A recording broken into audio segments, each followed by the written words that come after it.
દેવગઢ બારિયા રમતગમત સંકુલ ખાતે 32મી જવાહરલાલ નહેરુ અંડર 17 બહેનોની રાજ્યકક્ષાની હોકી સ્પર્ધા યોજવામાં આવી, જેમાં રાજ્યની 26 ટીમોએ ભાગ લીધો હતો.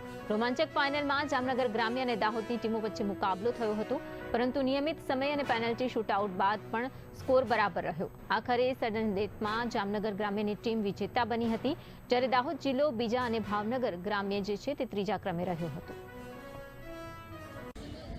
ગુજરાત સરકારના રમતગમત યુવા અને સાંસ્કૃતિક પ્રવૃત્તિઓનો વિભાગ Gandhinagar, sports authority of Gujarat અને જિલ્લા રમતગમત અધિકારીની કચેરી દાહોદ દ્વારા 32મી જવાહરલાલ નહેરુ હોકી બહેનો અંડર 17ની સ્પર્ધા દેવગઢ બારિયા મુકામે તારીખ 17થી આયોજન કરવામાં આવેલ હતું, જેમાં રાજ્યભરમાંથી 26 જેટલી ટીમોએ ભાગ લીધેલ હતી. અને આજે કઈ ટીમ રનરઅપ થઈને કઈ ટીમ પ્રથમ નંબર આવી છે? જામનગર ગ્રામ્ય પ્રથમ નંબરે છે અને સેકન્ડ નંબરે છે દેવગઢ બારિયા. અમારી ટીમ જામનગર છે. અમે અહીં નહેરુની ટુર્નામેન્ટ રમવા આવ્યા છીએ અને અમારી ફાઇનલ મેચ દેવગઢ બારિયા હારે થયેલી હતી, જેમાં અમે જીતી ગયા છીએ.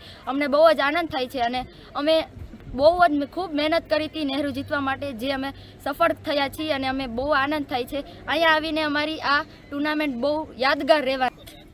જય હિન્દ. અમારી દેવગઢ બારિયા દાહોદ ટીમ અંડર 17 નહેરુ રાજ્ય કક્ષા સ્પર્ધામાં ફાઇનલ સુધી પહોંચી. બધાએ બહુ મહેનત કરી, પણ અમારી પેનલ્ટી શૂટઆઉટ આવ્યું અને શૂટઆઉટમાં 1 ગોલથી હાર્યા છીએ અને સેકન્ડ પ્લેસ પર આવ્યા છીએ.